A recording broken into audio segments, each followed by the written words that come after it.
ইরানে যেমন বিদেশি ডলার খেয়ে ইরানের যে সমস্ত নাগরিক এই আন্দোলনের নেতৃত্ব দিয়েছে, বিক্ষোভ করেছে, দেশে নাশকতা করেছে, তাদের যেমনি ধরে ধরে ফাঁসি দেওয়া হচ্ছে, মৃত্যুদণ্ড কার্য করা হচ্ছে, ঠিক তেমনভাবেই এই বাংলাদেশে যারা বিদেশি ডলার খেয়ে বিক্ষোভ করেছে, আন্দোলন করেছে, সরকার পতন করেছে, জ্বালাও পোড়াও করেছে, পুলিশ হত্যা করেছে, বাংলাদেশের নিরীহ মানুষকে মেরেছে, আওয়ামী লীগের নেতাকর্মীদের এখন পর্যন্ত যারা মারছে তাদেরকেও এই বাংলাদেশে একসময় ফাঁসি দেওয়া হবে, মৃত্যুদণ্ড কার্যকর করা হবে।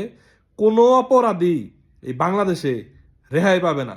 যারা জুলাই আগস্টে আন্দোলন করেছে প্রত্যেকটা লোকের ধরে ধরে এই বাংলাদেশের মাটিতে বিচার হবে, প্রত্যেকটা মানুষের জেল হবে, প্রত্যেকটা মানুষের ফাঁসি হবে, প্রত্যেকটা মানুষের মৃত্যুদণ্ড হবে।